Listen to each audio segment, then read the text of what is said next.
All right, welcome to episode 93 of Random Thoughts. Got some very special guest, Michelle Andrews here. Hey, how you going? I'm good, how are you? Good. Happy to be here. Cool. It's exciting. Yeah, very exciting to have a special guest. So, Michelle, you started with us as an athlete a long time ago, and now you're a big shot. I wouldn't say that at all, but yeah. And I thought we could, it's great to have you out here and say hi and hang out a bit, but also talk a bit about your journey and some of the things you've learned. So when you first started at Core Advantage, that you're an athlete playing basketball. Yeah. You're now, take us through all the things you are, because you've got some roles. All the things that I am. I'm now an osteo, so Melbourne Osteopathic Clinic, so pretty much full time there. And then Collingwood Football Club with the men's side twice a week, just go in, treat, get out, which is really cool. And is that osteo or that's massage? osteo. I started off massaging there, just volunteering and stuff, and then a few years later, still I think it's my fourth year or fifth year, actually osteoing with the boys, which is really cool. And at the same time, I'm strength coach / osteo with Melbourne Uni Women's Footy Club. So I've been there for 3 years now, and they're about to they're in community partnership with North Melbourne, which is really cool. So we train out at Arden Street. Still that's pretty awesome. It is. It's very awesome. Still, it's hard though. Half a community club, kind of professional at the same time. It's semi-professional, but So you got those high expectations, but under-resourced is the typical thing. Yep, exactly. That would be it. We're doing better this year in terms of resources though. We've expanded our team a little bit, which is awesome, because typically it's been sort of myself and then some trainers, and there was another S&C person before me, but she was predominantly playing as well. Okay. So it is a lot better. There's now a physio, an exercise scientist, an assistant exercise scientist. There's a lot more. So that's cool. Pretty cool. And tell me, I'm curious about the osteo thing. So I see osteo sometimes, physio sometimes. It depends on what I feel like I need. Yeah. Osteos are still in the minority, I would say, within elite sporting. The elite sporting environment is still pretty physio dominated. Yeah. I imagine at Collingwood you're working in conjunction with physio, so you'd have a whole squad of people. Yep, definitely. There's a few physios there still, and are you the only osteo? No, there's two. So originally Nick Brasher, one of the osteos there, he's been there for I think the same amount of time I have, and he was is a mentor to me still. Yep. Then I've just sort of come on board as an actual osteo in the last year or so after graduating from the massage side of things in terms of within the club. And actually being able to treat instead of rub some calves and stuff, which is good. But definitely there's a lot of people involved when it comes to AFL men's. There's, as I said, I think 3 physios. It's a big squad. Like, what's your squad? What's the overall?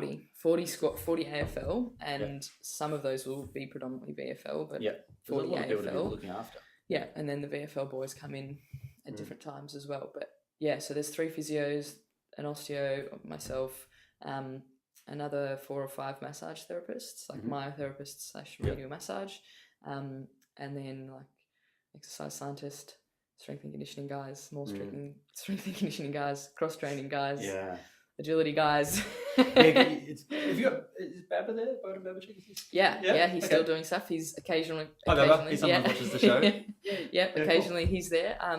So Baba was when he was a teacher at like Clayton Monash High School or something, and I was a student at Monash.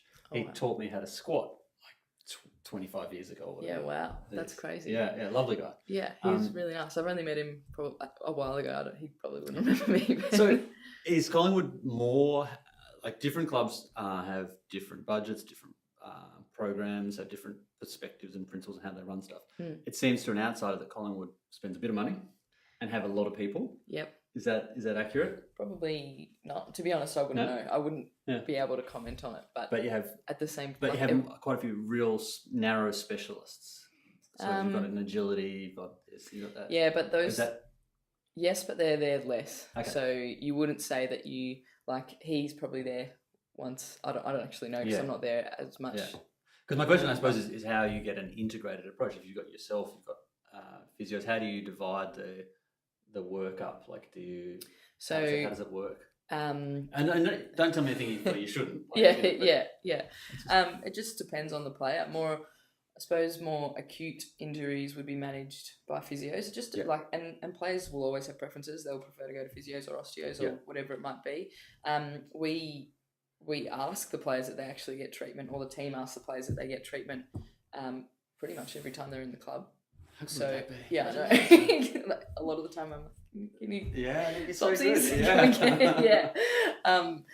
So, even if that's just massage and whatever else to keep their bodies running, because they train, They train hard. Yeah, they train 5 times a week minimum. And pre-season is obviously pretty up there compared to during the season. But so whether that's like with osteos, it's sort of whenever they want to come in, just like it's an open setting, just like, with massage, there'll be names on the board. If they want treatment, they'll come in and get treatment. Yeah. That's cool. So, and it's probably hard for you to separate the two things out, but you were you're a great athlete to coach, and then you did our internship here. Yeah. And you were an awesome intern, and so we hired you the second we could. Yeah. Which was awesome. That was great. Yeah. And we were so sad. We were both very sad to see you go. It was very hard. But you just had too many things on your plate that were too good. Yeah. How much of an advantage do you think it is I'm curious about how much advantage your osteoing is to your strength and conditioning coaching, and your strength and conditioning coaching is to your osteoing? A lot. I think that's very underrated in terms of, osteo, typically the degree doesn't do a lot in terms of rehab or that sort of stuff. That is changing though, and they're actually, from what I know, I don't know a great deal about it, but Osteo Australia is actually devising almost like a master's of osteo in sports. Yeah, that's smart. Injuries and stuff. Yeah, which would be really cool. But for me, osteo helps coaching particularly so much. I haven't done exercise science, so the whole periodization of whatever it might be, I've had to learn along the way from other people. Which you can pick up. Yeah, which you can pick up. But in terms of having the eye for actually coaching and seeing stuff in the weight room that you can turn around and go, this is because of this, he's you can or she's dropping here and blah, blah, blah, that this is what's causing that, and this will change their squat completely, or this is what they need to strengthen. They're doing their lunge in this particular way, they need to be doing it that way to actually create the strength that means that day-to-day life so it's a lot easier to go, okay, this is what's sort of going on and how it can affect the chain all the way up or all the way down, and this is what they need to sort of be strengthening to help them, one, in everyday life, but then two, specifically for sport. I guess you don't need to go and for me, I need to go and ask the osteo or the physio, and then you just need to ask yourself. That's a really neat process. Advantage. I can just be like, what do I think? This is what I want to do. Yeah. And in saying that, I'll always, and I think that's probably something, naturally I'm quite curious, but from here as well, I'll always ask questions, and I'll always say, we've got a new physio at Melbourne Uni now. Just for those of you guys obviously not privy to the inside here, one of our key values at Core Advantage is curiosity. It's a really thing we work really hard on cultivating our curiosity, and I think that's it's a good trick. Yeah. Always asking why and all that sort of stuff. So I still do that constantly. Why are we choosing this exercise instead of that one, or why is it going to work for this person? It might not work for that one. But so I'll always work in conjunction with other people. Like as I said, there's a new physio at Melbourne Uni, and we work really closely together now with all of those girls. And she'll pick things up from me and vice versa. Cool. But it is an advantage to just sort of go, this is what they need. Go. Yeah. That's great. I'd be interested in talking about how you got your nickname, Strict Mish. Yep. And because I know that because we pushed the Warm Up 2.0 concept, and I know that you took a fair bit of that sort of idea of there's a perfect way to warm up, and if you do that, it can really have a big impact. Big time. Tell us about how you went implementing that and how it went and started, because I think you're winning with it now, but it was really going. It was really hard, to be honest, at the start. It is similar to what we do here, but it's adapted a lot because obviously footy is completely different, and being on ground is completely different. We don't have access to like bands and stuff that you do. Well, if I convinced 30 girls to actually, or more than that, if we're talking about training 150 girls to bring their blue TheraBand every training, what are the odds of that? Not high. So it's kind of so it's 100 and how many? It's around 150, but that's between 3 teams. So there's a big cohort. Yeah, it's massive. Yeah, so predominantly we're with VFL, but in previous years, well, especially last year, I tried to really implement stuff throughout the whole club, and no one needs to be sort of left behind if we're all here. But yeah, it was a really interesting implementation. Women's footy is a bit funny and very what's the word? Individual, in that everybody was already playing. Like a lot of the women that are playing now were already playing. They were just every weekend just going down and just they were already playing, going, so they felt they didn't need to do different stuff. Well, it was sort of like, every week they would turn up. They'd probably go to one training week and maybe 2, and if they really, really enjoyed it, but it was more, they just wanted to win, and it was a social thing. And then all of a sudden someone walked up and said, actually, you're VFL now, and that was it. And that's when I came in. So it was it wasn't an evolution, it was like a seismic shift where it just went bang. Exactly. We've got a league coming up, let everyone get your stuff in order. Yeah, pretty much. And then I started and sort of said, this is the way we're going to do things. And I said, pretty much if there's no warm up, then there's no train. Like, you have to do this. Yeah. And they didn't really understand why, so I had to do a lot of teaching and explaining and educating. That's really been the key with me and those girls. But explaining as to what we were doing and why we were doing it. Injury rates were really low for the past 2 years, which was awesome. And although there's no stats, there's no research paper about it, I really think that has a lot to do with it, because it forces people to, especially women, activate, turn their glutes on, get their bodies moving a little bit better. Some of them, sit in desks all day. Half of them, work as, tradies or go to uni or do whatever they do, to just all of a sudden switch on, especially when you're outside in winter and it's freezing and raining. Like making sure that you actually do that sort of activation stuff. Yeah. And then, so we do an activation series basically, and then going into run-throughs with dynamic movements, and then going into footy stuff. So take us, so you do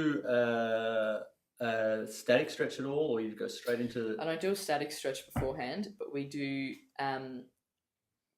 There's time limits. That's the other thing. That's the thing. Biggest bang for your buck.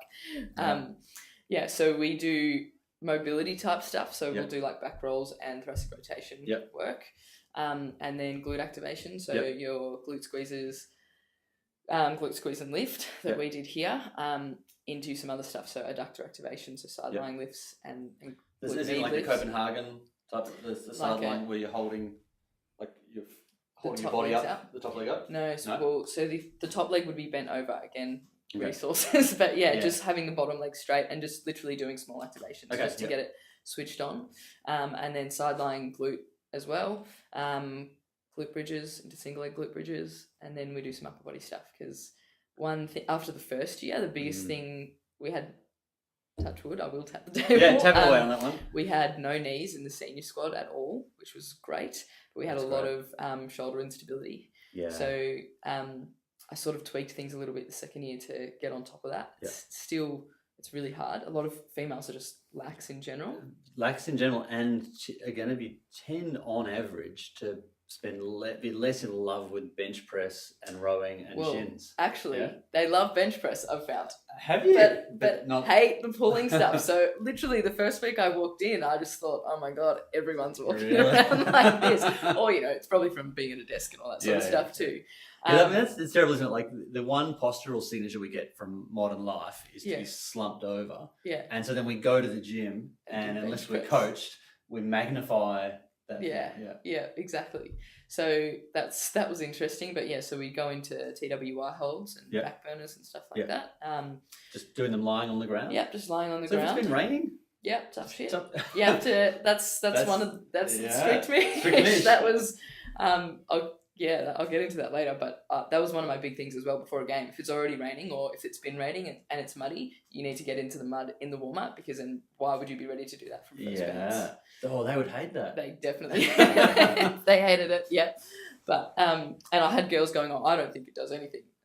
But then the other half would be like, actually, I think it really, gets you ready. Yeah, exactly. And that mental warm-up is mental just preparedness. As much, particularly in footy. Yeah, it's just as much a part of it. Because people are going to try and hurt you, and you're going to try and hurt them. Like real talk, like that's it. you're not gonna, if you want the footy, you're gonna have to go through bodies to get there. Yeah. So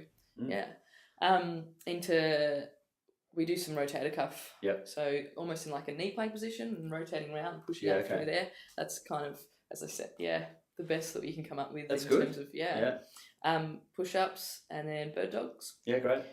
And into some squats, single leg squats, that sort of stuff. Yep. And calves. And then in our run-throughs, we would incorporate running drills, double leg landing, single leg landing.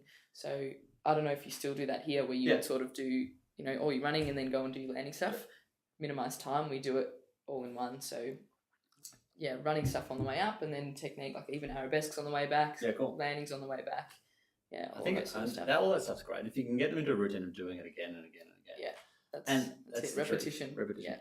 And the buy-in, has that been achieved by sheer force of will from you, or because they've noticed that they get injured less than other teams? Both, I think. Ellie Blackburn was the captain of the first year, and we lost the grand final, but in her speech afterwards, she literally said, Mish, we absolutely hated you, with a bit of swearing in there when you first came, but now we actually appreciate what you do, and that's right. and we know that it works, and we actually listen to you and do it, which was amazing. Probably You got that in your first year? At the end of the first year. You've been so spoiled. I know, right? Oh, but I'll never forget it.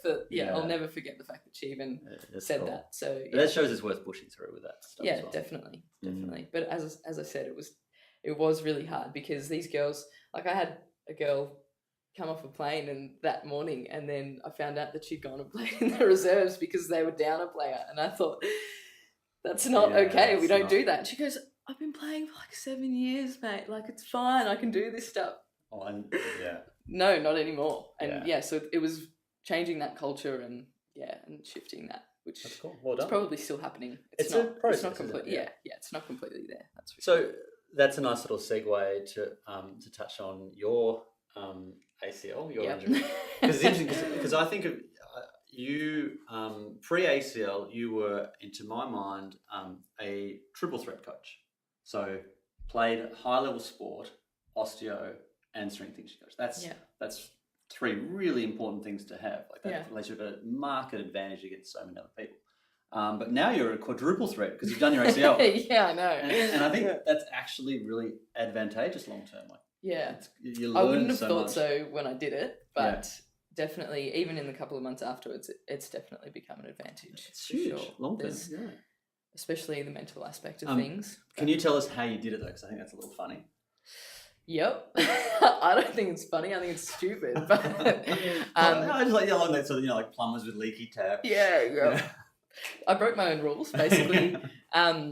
I agreed to play with I wanted to get back into that sort of competitive outlet. Playing basketball. Yep. I had done pre-season and still, did weights twice a week and you're very diligent. Trained and all that sort of stuff. And then, felt good. Went on a 2-week holiday to Sri Lanka. It was awesome. Trekked up a mountain and stuff, but obviously slept in different beds every night and traveling in cars the whole time. Flew home on the Friday night. It was around 3, but it was the first week that I was actually going to be available to play because, unfortunately, working in footy, it's the same nights. Work was the commitment. And I sort of texted the coach and I said, is there a no train, no play rule? Should I not be playing tomorrow night? You text and say, I have a rule. I played it. Everyone else, do you have that rule? Do you have that rule? And he was like, nah, we're so keen. Like, you're definitely playing. We're happy to have you. Yeah, and I don't think he thought he got that was my rule too, obviously. Anyway, besides the point, so landed on the Friday night, pretty much landed at 8 o'clock after sitting on a plane or whatever for 15 hours, and then went home and slept for another 12. Yeah. So I'd done nothing all day pretty much, and then still did my warm-up and was diligent with that before the game. But last 2 minutes of the game, just the last 2 minutes. I know, the last 2 minutes of the game, it just went, and it was really honestly felt like the most pathetic thing I've ever done. Which what were you doing? Running up the sideline. It's on game tape. I should give it to you. I've got it. So I was right in front of the camera. It's perfect. Running up the sideline, and then forwards, someone passed me the ball over my head and behind me. So I turned to catch the ball. An awkward catch. Yeah, and landed with my foot out in front. And I almost, I think, probably pivoted before I'd fully landed, and it just buckled, and that was it. And I dropped the ball. The other team went and picked it up and tried to score again. So they can, But I fell to the ground and did you know? Yes and no. It was like, I thought so, but then it was a very odd feeling. So I fell to the ground screaming, and by the time I could hear my own voice screaming, I thought, I don't care, I've done my knee, so I'm going to keep screaming. No need to hold it in, No, and the whole stadium just went silent.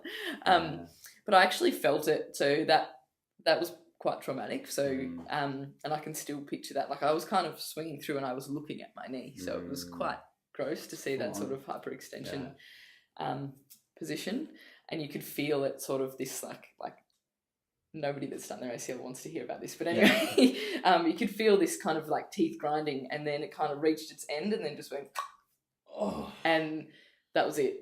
But then afterwards, because the pain goes away, so when you fully rupture it, the nerve endings aren't connected anymore, so there's actually no pain. So I was like, I came off the court, my coach picked me up and carried me off the court, and I was sitting there thinking, maybe it's not that. Maybe I'm just a sook. Maybe I'm a hypochondriac. Maybe, maybe I'm just a sook and I've done nothing. Like, it's not hurting anymore. What the hell is going on?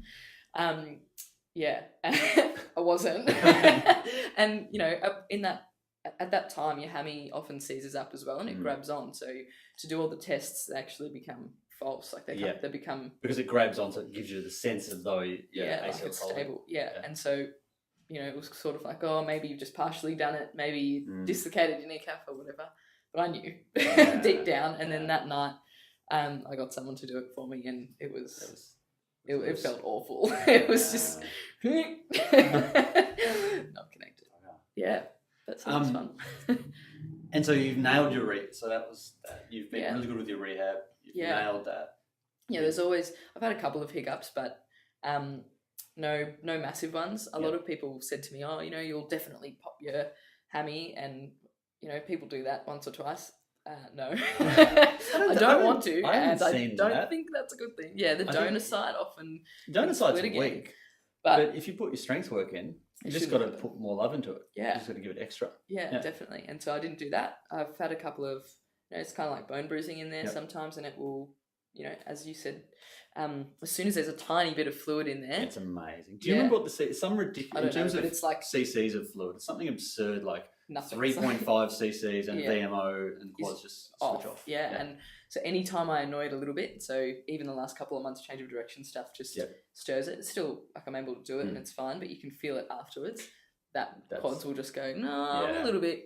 I don't really want to do it anymore. And then, and so do you then back off a little and ramp up your strength more? Or So as soon as I just make sure that I alternate strength with running and agility stuff, because, there was a time that over sort of Christmas, New Year's, I didn't have access to a gym. I was away and I did a lot of running. And every time I ran, it would pull up really sore.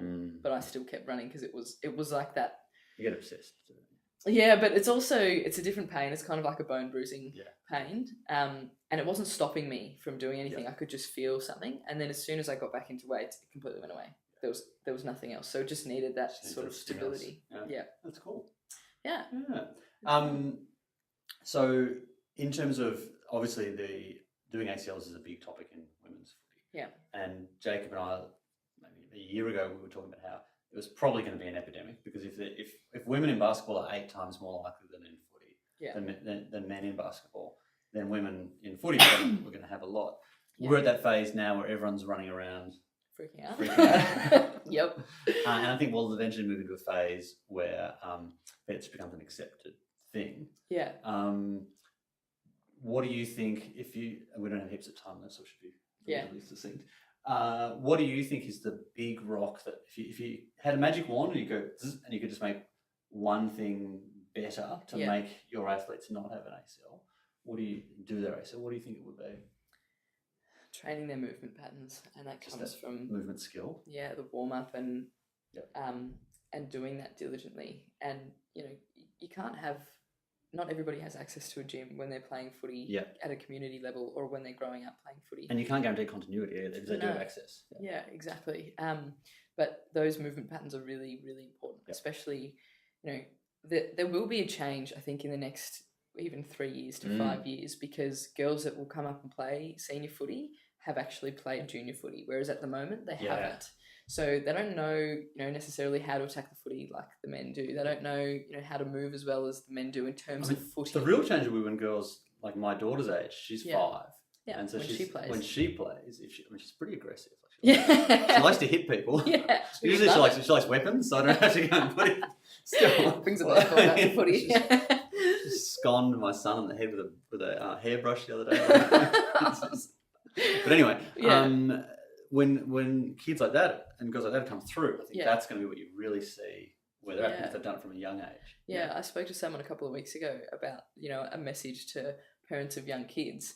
And I've had junior clubs say, you know, we've got all these injuries and all these parents are going, oh, maybe we shouldn't let our girls play. And let them play. Yeah, let them play. I think that's a completely, like taking them out would be the wrong thing to do. Prepping is the worst thing you could do. Yeah. Yeah, they need to play as much sport and footy. If they want to play footy when they're older, they need to play footy so that they learn that from a young age and it'll take away the risk. It becomes reflexive and instinctive. Yeah, exactly. Because right now it's not. And, you know, footy is very unpredictable. It's like, that's why, you know, the risk is even higher. Yeah.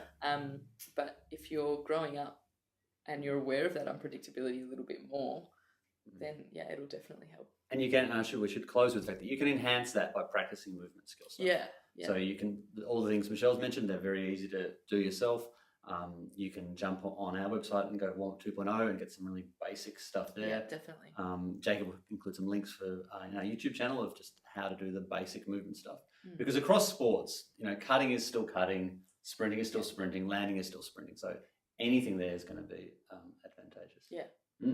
Cool. Definitely. All right. Thanks so much for coming on. It's been great to Thank you catch for having up. me. Yeah.